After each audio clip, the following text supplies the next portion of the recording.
Omer, אני רוצה לרקוד. La Vérade, émission du consistoire israélite de Marseille. Marc Mimoun. Bonjour à tous, bonjour à toutes et merci d'être de plus en plus nombreux à l'écoute de l'émission La Vérade, l'émission du consistoire israélite de Marseille, l'émission de votre consistoire. Merci à Noah de gérer la régie, voilà, c'est dur à dire ça, gérer la régie à nos côtés. Merci beaucoup Noah pour ta présence. Aujourd'hui, deux invités dans notre émission. La première, on va l'avoir dans quelques secondes par téléphone. C'est Marie-Hélène Londner, présidente du CASIM. Et deuxième partie, je vous parlerai de mon invité qui est à côté de moi, que vous pouvez voir sur Facebook. Je vous rappelle que l'émission, vous pouvez la voir et l'enregistrer et l'écouter sur le site de Radio JM 90.5 et sur le podcast vidéo émission La Vérade. Voilà, comme on a l'habitude depuis le 7 octobre, j'ai envie de dire malheureusement, nous commençons l'émission avec quelques notes de musique de Eyal Golan, Am Israël Chai, la chanson qui commémore malheureusement cette guerre qui n'en finit pas. Am Israël Chai, אם לא נשכח תמיד להיות מאוחדים. עם ישראל חי,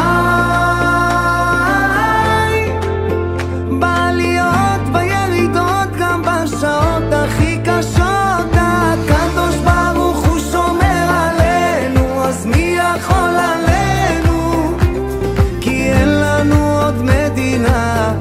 תעשה שלום בינינו, שמור על ילדינו, כי לא עבדה אמונה. Voilà, merci Noah, merci pour ce petit moment. Marie-Hélène, est-ce que tu es avec nous? Oui, Encore oui, ça y est, je t'entends, je t'entendais pas. Voilà Marie-Hélène.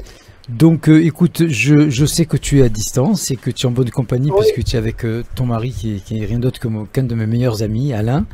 Et il n'était pas concevable de passer cette semaine sans t'avoir au moins au téléphone pour parler de cette très belle soirée de mardi soir organisée par le CASIM, pour le CASIM. Une soirée où on va rire, s'amuser, même si notre cœur n'a pas encore cicatrisé tout ce qui se passe actuellement. Donc Marie-Hélène, en quelques minutes, je te laisse présenter ta belle soirée et puis la petite surprise qu'il y aura, parce que je crois qu'il y a une vente aux enchères, mais je te laisse parler de tout ça. Oui. En fait, merci Marc de me donner la parole. En fait, c'est vrai que le CASIM organise assez régulièrement, on aimerait le faire plus, mais c'est pas toujours facile, organise des soirées, j'allais dire entre amis et en famille. Cette année, nous avons la chance d'avoir deux humoristes connus, Baba Roussi et Alex Fredo. Et je crois, comme tu disais tout à l'heure, nos cœurs ne sont pas cicatrisés, certes, mais le climat est tellement oxygène que cette année, au CASIM, on avait envie d'une soirée de détente, d'une soirée d'humour, et d'oublier quelques heures les soucis du quotidien et tout ce que l'on vit depuis plusieurs mois, même si on sait que nos pensées seront avec nos otages et qu'on espère, comme tu disais tout à l'heure, le retour intensément. Donc cette soirée se passera le mardi 13 mai à la salle La Palmeraie avec le traiteur John Traiteur, les deux humoristes dont j'ai parlé tout à l'heure, Baba Roussi et Alex Fredo. Qui est là tous les vendredis à Radio JM d'ailleurs. Oui. Baba Roussi. Ouais. Et il a fait un très joli spot qu'on a mis sur Facebook avec Alex Fredo. Et c'est vrai que c'est chaud au cœur de voir que des artistes comme ça ont répondu présent de suite et avec un grand plaisir. Et puis il y aura aussi, j'allais pas dire surtout, mais il y aura aussi une très belle vente aux enchères. On a des très belles photos d'Israël qui nous ont été offertes par Henriette Pénazi. On a M. Abétan qui nous a offert un très beau tableau. Et on a Jean-Jacques Goldman qui m'a remis un disque d'or à mettre aux enchères. Voilà. Donc, Jean-Jacques Goldman sera là, Marie-Hélène? Non, Jean-Jacques ne sera pas là. Il veut plus apparaître en public. Je sais. Voilà. Il a dit que c'est plus de son âge, qu'il est plus en état, mais ça reste le parrain du CASIM depuis des années. Il a été longtemps présent avec nous. Mais là, c'était sa manière d'être présent avec nous en nous offrant ce magnifique disque d'or parce qu'il est vraiment très très beau. Marie-Hélène, avant de te laisser, est-ce qu'il reste encore des places pour la soirée? Alors, il reste encore quelques places, bien sûr. N'hésitez pas à contacter le CASIM Casim ou à m'appeler ou appeler le Casim, on leur enverra le lien. Et je peux vous donner un numéro de téléphone aussi, si tu veux, où les gens peuvent appeler pour réserver et on enverra le lien pour qu'ils puissent s'inscrire. Alors c'est le 06 09 69 74 99. On se fera un plaisir de les recevoir mardi soir. C'est vraiment une soirée, comme je disais au début, entre amis, en famille, où on va essayer d'oublier pendant quelques heures le climat oxygène que nous vivons depuis plusieurs mois. Marie-Hélène, merci beaucoup pour le travail que tu fais, pour ton investissement dans la communauté. Et merci aussi d'organiser, d'avoir l'idée de penser, de sourire, de rire, de s'amuser autour de ces deux personnes. Même si on n'en a pas vraiment le cœur, il faut le faire parce qu'on a en face des challenges à relever. Nous, avec l'argent qu'on va récolter, on doit refaire les Alzheimer des policiers. On est en train de créer un projet pour personnes handicapées, un habitat partagé pour personnes handicapées et l'aide alimentaire, bien sûr, c'est un sujet essentiel au Casim. Donc, pour relever tous ces challenges, il faut avoir la force morale, la force physique. Et c'est ce genre de soirée qui va nous donner le punch pour pouvoir continuer et affronter tous les problèmes que l'on rencontre au Casim. Comme on dit chez nous, Kol Hakavod, Marie-Hélène. À très bientôt. Merci beaucoup pour ton intervention et profite bien de ton petit séjour en Italie. Merci Marc. À bientôt. Je vous embrasse à tous. Au revoir. À bientôt. Voilà, donc vous l'avez tous entendu, mardi soir 12 mai, donc la soirée du Casim, au profit donc de tous les gens nécessiteux, vous le savez déjà. Alors là, je reçois, je sais pas comment dire, un ami, un frère, un père, tout ça réuni. En fait, vous savez que bon, depuis qu'on se connaît, souvent je vous parle de ma jeunesse dans les moments de jeunesse, que j'ai tout appris et que c'est là que j'ai grandi, enfin pas physiquement mais en tout cas moralement. Et puis ça, c'est grâce à des personnes qui m'ont éduqué sur le plan communautaire, qui m'ont formé aussi, qui m'ont donné la notion du sionisme, de la communauté, de l'échange, du partage. Ce monsieur que j'ai à côté de moi, que je vais vous présenter dans pas longtemps, je l'ai connu, j'avais 6-7 ans, donc ça fait 60 ans maintenant. C'est hier tout ça. Et malgré tout ça, on a partagé nos bons moments les plus douloureux aussi, puisqu'on était comme de la famille, comme je dis, dans ces moments de jeunesse. Et je suis très heureux de l'avoir aujourd'hui à mes côtés, parce que d'abord, il n'a pas changé, il est toujours engagé, il est toujours volontaire. Et le mot volontaire, c'est un mot qui nous a inculqué depuis notre plus jeune âge, et je t'en remercie beaucoup, Alain. Et moi, en fait, Alain, je l'appelle Puma, parce que c'est le nom par lequel on l'a connu. Donc, c'était un des responsables du département éducatif de la jeunesse juive. Et il n'a pas changé. Il est resté dans cet état d'esprit, comme Pierre-Jean, comme tous ses amis dont on parle régulièrement. Aujourd'hui, il est venu vous parler d'un projet qui est absolument exceptionnel, qui s'appelle Sarel. Je vais le laisser vous le présenter, évidemment. C'est un projet qui est basé sur le volontariat en Israël. Et en ce moment, je crois que c'est une des plus belles actions que nous puissions faire en dehors du soutien financier ou religieux par nos prières auprès de nos frères, de nos enfants surtout, qui sont au combat et qui ont tous été rappelés ces derniers temps. Depuis 48 heures, il y a eu énormément d'appels, je pense que vous le savez tous. Et donc, on va se serrer les uns avec les autres pour y arriver. Alain, je te laisse présenter. Alain ou Puma, comment on fait là? C'est pareil. C'est pareil. Parce que je suis connu dans la communauté plutôt sous ce nom-là. Voilà, donc Alain Puma Benamou. Voilà. Okay. Et n'oublions pas qu'Alain est aussi le frère d'une très bonne amie d'enfance, Martine Chouraki, et de celui qui met la communauté en lumière, tout simplement Michel Benamou, le photographe attitré de la communauté, qu'on remercie, que je remercie 1000 fois pour son travail, sa pudeur et son investissement. Je te laisse la parole. Ok, merci. Moi, effectivement, j'ai passé ma vie dans les mouvements de jeunesse. Non, tu passes ta vie. Je passe. Oui. Enfin, disons que maintenant, je laisse un peu la place aux jeunes, mais enfin, je continue à être militant communautaire. J'ai milité au KKL. Je suis toujours maintenant au Keren Hayesod. Et Sarel m'a demandé d'être son ambassadeur à Marseille. Donc Sarel, tout le monde connaît plus ou moins, mais enfin je vais vous donner des précisions.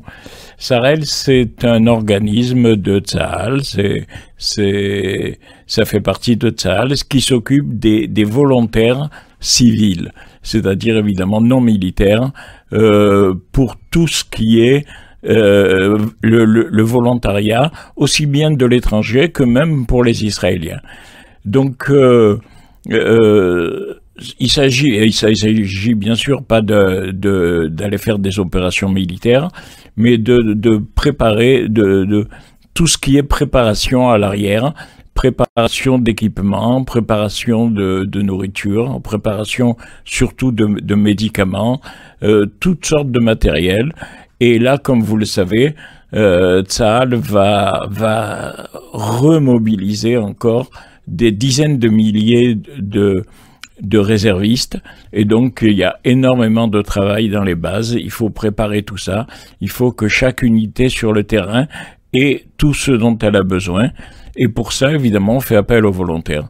Donc Tsahal a demandé à Sarel de faire un effort pour envoyer des volontaires. Et donc, c'est pour ça que je m'adresse à vous, je m'adresse à chacun de vous, parce que, bon, évidemment, il faut partir en Israël, bon, mais ça concerne, je peux dire, tout le monde à partir de 16 ans, et même, il y a pas d'âge limite, hein, parce que ce qu'on va vous demander, ça sera jamais des choses difficiles, ça sera des tâches adaptées à chacun, et surtout dans une ambiance extraordinaire. Parce que ce qui est important, c'est de se retrouver. Bon, d'abord, c'est une action de volontariat. Donc d'abord, il faut être volontaire. Mais à partir de là, bon, on prend son billet, on arrive en Israël, on est rassemblé donc à Ben Gurion. Quand on arrive, tout le monde est accueilli. Il y a des officiers qui sont là, qui répartissent les groupes. Et ensuite, il y a des bus qui nous attendent et qui nous emmènent dans des bases suivant les besoins nécessaires. Dans la base, on vit exactement comme les soldats. On est en uniforme, on a les mêmes horaires, et on vit et on travaille et on mange avec les soldats. Donc c'est quelque chose d'extraordinaire de participer vraiment à cette vie-là. Et c'est aussi quelque chose de très important pour les soldats, pas tellement par le travail qu'on apporte, parce que ce travail, de toute façon, il doit être fait, il aurait été fait, mais on apporte surtout un réconfort moral extraordinaire. J'en ai été témoin à plusieurs reprises. Les soldats et les officiers n'en reviennent pas que des gens de l'étranger qui ont leur vie comme ça, qui sont bien confortablement installés dans les différents pays, et bien qui viennent justement passer leurs vacances, donner leur temps libre pour venir, pour aider simplement. Et il faut dire que la vérité, tous ces soldats et ces officiers, ils sont vraiment aux petits soins pour nous. Ils font attention à ce qu'on manque de rien, à ce qu'on soit bien installé. Ils auraient plutôt tendance à nous dire « allez-y doucement, ne vous fatiguez pas », plutôt que de pousser au travail. Et surtout de vérifier si on a bien de l'eau fraîche, si on a bien du café, du thé, des petits gâteaux. On est vraiment choyé comme c'est pas possible. Donc pèse avant et après la semaine, hein. Parce que les petits gâteaux, je veux dire, il y en a qui prennent du poids aussi. Ah oui, d'accord, oui. Bon, ça compte pas dans le poids des bagages, donc c'est pas grave.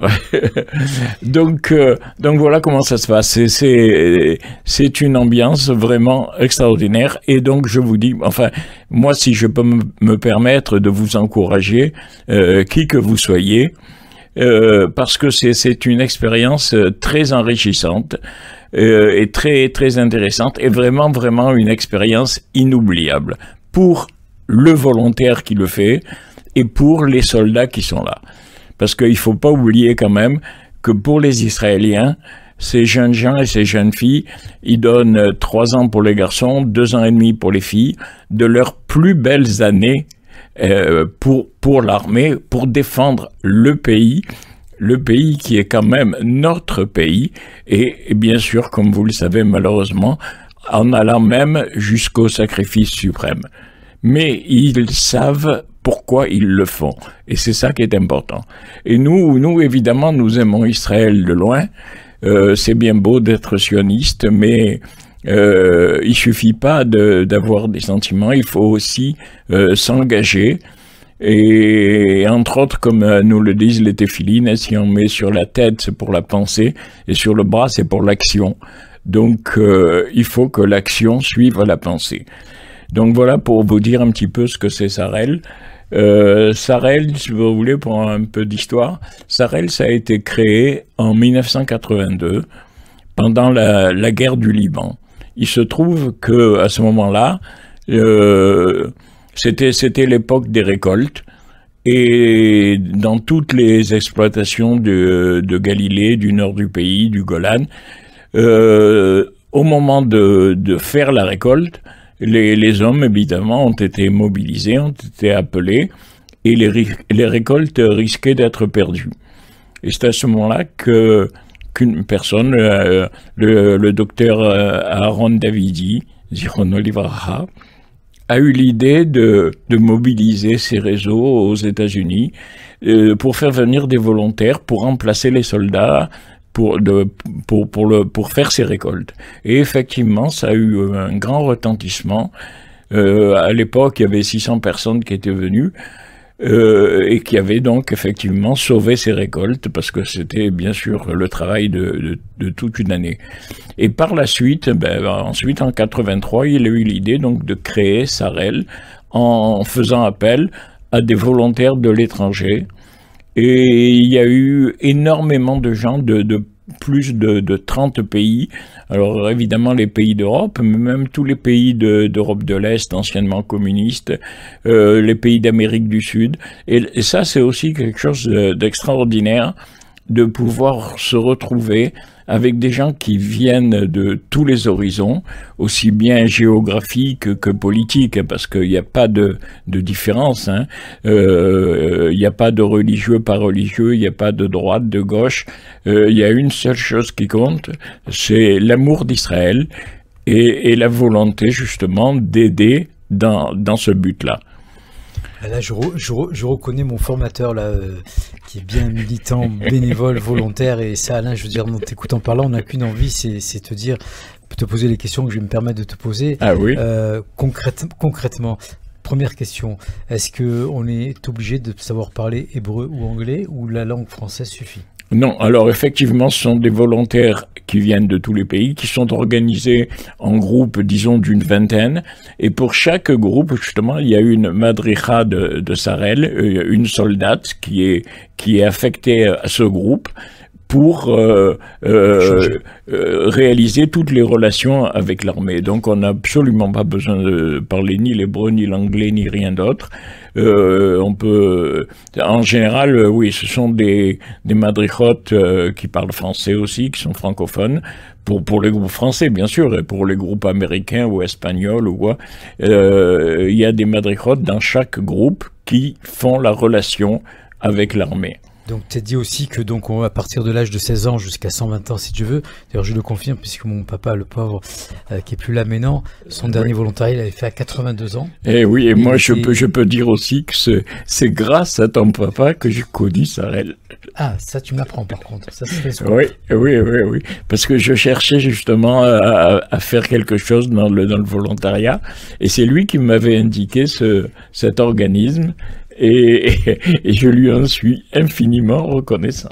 Ah ben, tu vois, voilà, grâce à toi, je viens d'apprendre un scoop qui est très émouvant. C'est vrai que souvent, quand les parents s'en vont, on apprend des choses sur eux, sur leur vie, qu'on n'a pas eu le temps d'entendre ou de comprendre. Et... Bon, bref, on passe ce sujet. Oui. Je sais qu'on devrait avoir la présidente de Sarel internationale. Est-ce qu'on essaie de l'appeler maintenant ? Oui, si on peut, oui. Vas-y, on te laisse l'appeler.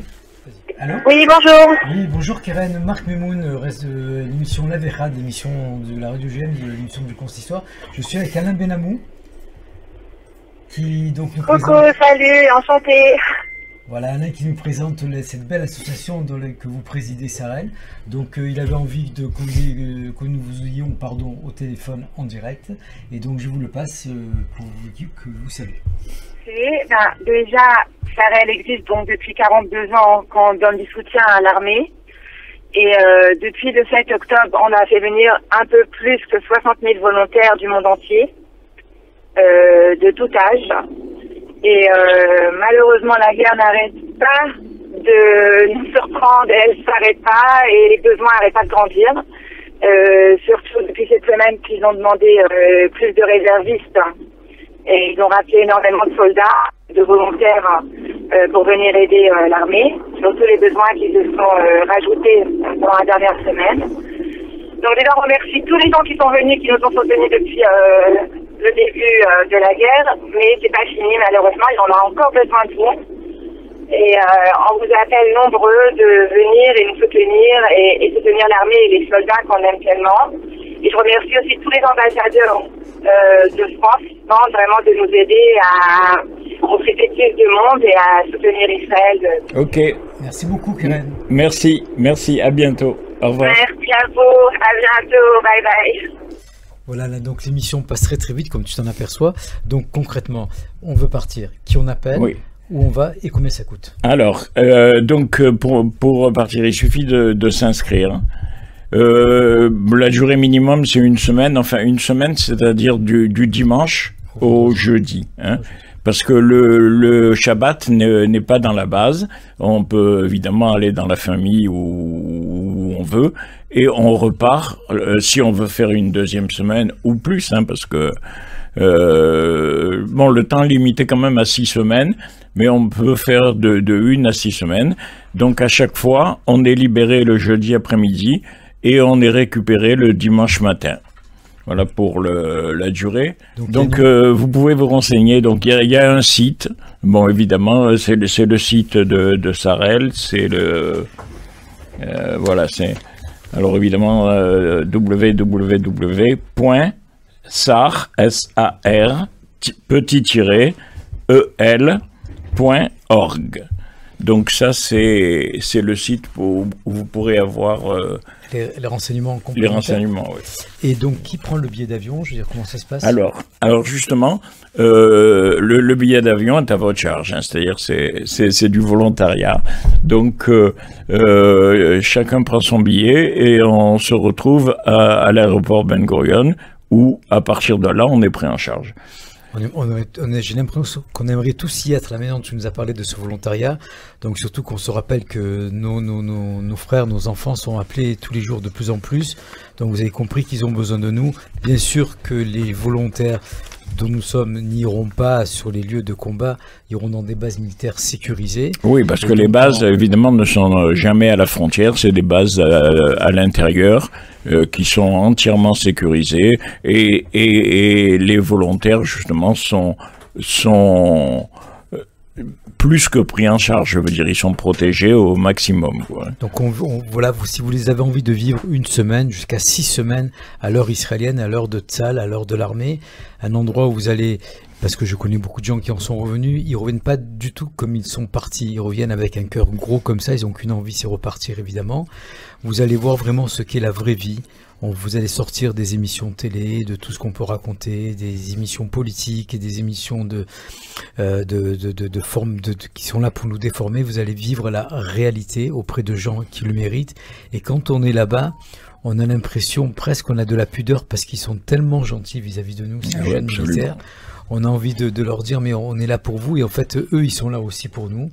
Comme l'État d'Israël est là pour le peuple juif dans son entité, comme je le dis, je le répète, la sécurité d'Israël, c'est la sécurité du peuple juif dans le monde entier.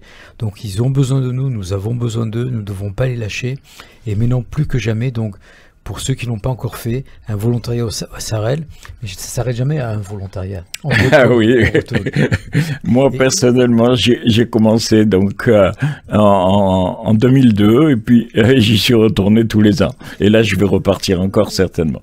Je le comprends tout à fait, Alain. Et d'ailleurs, nos amis communs qu'on a en Israël, qui vivent maintenant, qu'on fait leur alia, la plupart font régulièrement ces journées de volontariat. Oui. Et pourtant, ils vivent aujourd'hui en Israël, donc on pense que cette notion de volontariat devrait s'estomper, pas du tout. Et donc, voilà. Je ne sais pas, Noah, s'il nous reste du temps dans l'émission. Non, il ne nous reste pas de temps. Donc, on va te laisser. Tu sais, Alain, j'ai envie que tu reviennes au mois de juin. Ouais, parce qu'on n'a pas eu le temps de rentrer vraiment dans le détail. Donc, je te laisse conclure l'émission et je te donne rendez-vous, comme on l'avait dit au départ, le 4 juin. D'accord. D'accord. À cette émission où on prendra l'émission complète pour Sarel et peut-être même venir avec un volontaire qui est décalé à côté. Donc, je te laisse conclure l'émission. Moi, je vous souhaite une bonne fin de semaine. Shabbat Shalom, que des belles choses. Et Am Israël Chai. Am Israël. Israël. Bon, si Dieu veut, la prochaine fois, je vais vous parler d'autres trucs, parce qu'il y a en plus, il y a des programmes spéciaux. Bon, je ne vais pas les détailler maintenant, mais de toute façon, je vous donne rendez-vous au salon de l'Alia qui doit avoir lieu donc le 19, et il y aura un stand Sarel et je pourrai vous donner d'autres renseignements. Voilà, je vous remercie et Kol Tuv, Am Israël Chai, et n'oubliez pas une chose, Beyachad Nenatseach. Ce n'est que ensemble que nous vaincrons. Exactement. En tout cas, Alain, je te remercie pour ce bain de jouvence que tu m'as fait vivre. À très bientôt, à la semaine prochaine. Au revoir. D'accord, merci.